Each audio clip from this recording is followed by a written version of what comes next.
Chapter 18. The Flood Ends. Genesis 8, 1-22.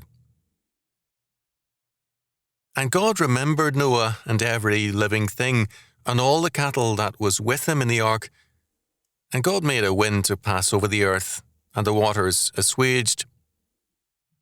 The fountains also of the deep and the windows of heaven were stopped, and the rain from heaven was restrained. And the waters returned from off the earth continually, and after the end of the 150 days the waters were abated. And the ark rested in the 7th month on the 17th day of the month upon the mountains of Ararat, and the waters decreased continually until the 10th month. In the 10th month, on the 1st day of the month, were the tops of the mountains seen. And it came to pass, at the end of 40 days, that Noah opened the windows of the ark which he had made. And he sent forth a raven, which went forth to and fro until the waters were dried up from off the earth. Also he sent forth a dove from him, to see if the waters were abated from off the face of the ground. But the dove found no rest for the sole of her foot, and she returned unto him into the ark, for the waters were on the face of the whole earth. Then he put forth his hand, and took her, and pulled her in unto him unto the ark. And he stayed yet another 7 days, and again he sent forth the dove out of the ark. And the dove came in to him in the evening, and lo, in her mouth was an olive leaf plucked off. So Noah knew that the waters were abated from off the earth. And he stayed yet other 7 days, and sent forth the dove, which returned not again unto him any more. And it came to pass in the 601st year, in the 1st month, the 1st day of the month, the waters were dried up from off the earth, and Noah removed the covering of the ark, and looked, and behold, the face of the ground was dry. And in the 2nd month, on the 7th and 20th day of the month, was the earth dried. And God spake unto Noah, saying, Go forth of the ark, thou and thy wife, and thy sons wives with thee. Bring forth with thee every living thing that is with thee, of all flesh, both of fowl and of cattle, and of every creeping thing that creepeth upon the earth, that they may breed abundantly in the earth, and be fruitful, and multiply upon the earth. And Noah went forth, and his sons, and his wife, and his sons' wives with him. Every beast, every creeping thing, and every fowl, and whatsoever creepeth upon the earth after their kinds, went forth out of the ark. And Noah builded an altar unto the Lord, and took of every clean beast, and of every clean fowl, and offered burnt offerings on the altar. And the Lord smelled a sweet savour, and the Lord said in his heart, I will not again curse the ground any more for man's sake, for the imagination of man's heart is evil from his youth, neither will I again smite any more every living thing as I have done. While the earth remaineth, seed time and harvest, and cold and heat, and summer and winter, and day and night shall not cease. Genesis 8, 1-22. Great space is given to Noah and his family. Chapters 6-9 in particular.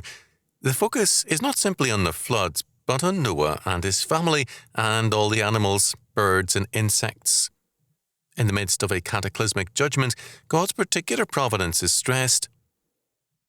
Just as fiat creation marked Genesis 1, so too God could have created again from nothing all living creatures for Noah's use and dominion. Instead, judgment is balanced with a particular providence. We are told in verse 1, quote, And God remembered Noah. This does not mean that, after a period of forgetfulness, Noah suddenly came into God's mind. Rather, through all the devastation of the flood, God was continuously mindful of Noah. Again, God's particular providence was stressed. As rapidly as they had arisen, the waters abated, and the ark rested on the highest of the Ararat peaks, known as Massis to Armenians, but generally called Ararat, verses 2-5. Some scholars, determined to make a naturalistic event of the flood, see it as a local event because they reject the idea that it was God's doing. The idea of a local flood has no support in the text, and its conclusion leaves God out of the picture when logically pursued. Those who reject such things as the flood had better write themselves a new Bible, because the old one is, from beginning to end, incompatible with their humanistic theologies. After the ark had rested on the mountainside for 40 days, Noah sent out a raven, which simply flew back and forth until the waters dried up. Verses 6 and 7. There was enough debris on the face of the waters for the raven to rest on, and enough floating trees and logs with perhaps insects therein for the raven to feed. Also, the waters would be full of edible matter. Noah next sent forth a dove. The dove soon returned, and Noah waited another 7 days, verses 8 and 9. After a week, the dove was sent out again, and this time returned with an olive leaf in its beak. After another 7 days, the dove was again released, this time to stay away permanently, verses 10 to 12. No plants or trees had been included in the ark's cargo. Enough of the trees would survive the flood, and enough seeds of plants to reseed and restock the earth. It was in the 601st year of Noah's life, in the first month and the first day of the month, that Noah removed the great door and saw the earth dry and ready for the inhabitants of the ark. Verse 13. A month and 26 days later, the earth was dry enough for the inhabitants to move freely. Verse 14.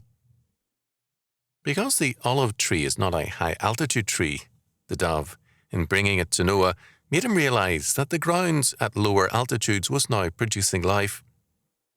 A sprig of an olive branch in a dove's mouth or beak has ever since been a symbol of peace and reconciliation.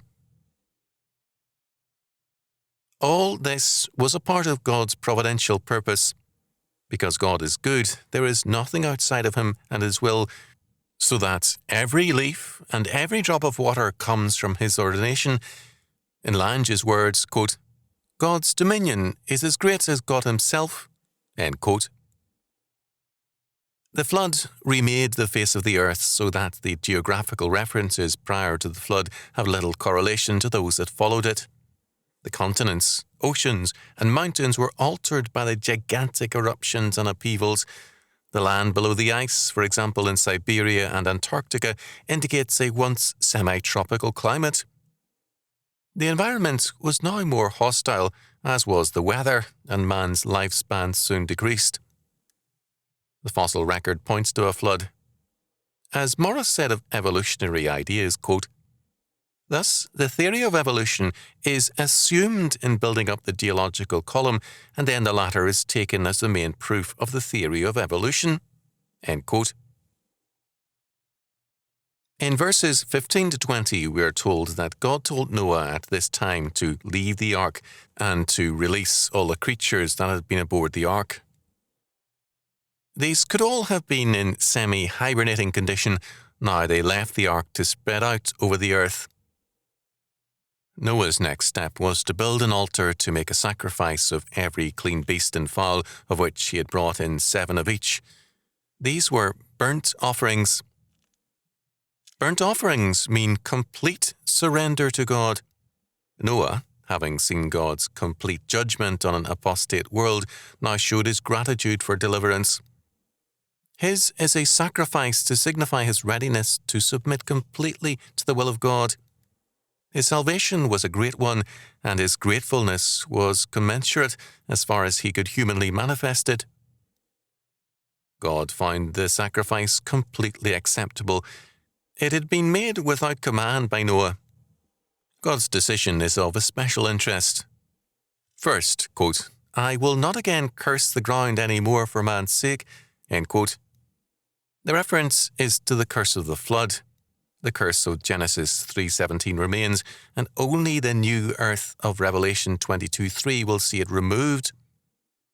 There will not again be a worldwide judgment like the flood. Second, as the reason for this forbearance, God says of man, quote, the imagination of man's heart is evil from his youth, end quote. Man is a fallen creation, totally depraved in his natural condition, in that every aspect of his being is governed by his will to be his own God and his own source of all law. Genesis 3:5.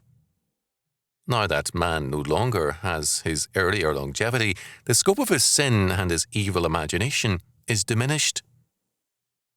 Third, God's subsequent judgments will not only never again be so total before the end of history, but he will never again destroy every living thing, men, animals, etc., as he had just done. This expands the promise that he will not again curse the world as he had just done. Verse 21.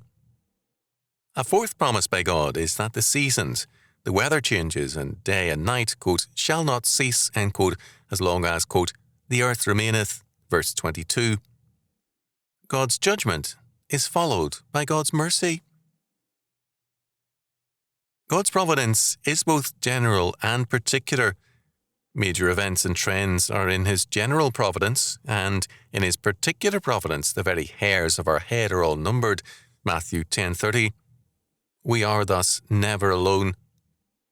We must always remember the words of Moses, quote, the eternal God is thy refuge, and underneath are the everlasting arms, and he shall thrust out the enemy from before thee, and shall say, destroy them. Deuteronomy 33:27.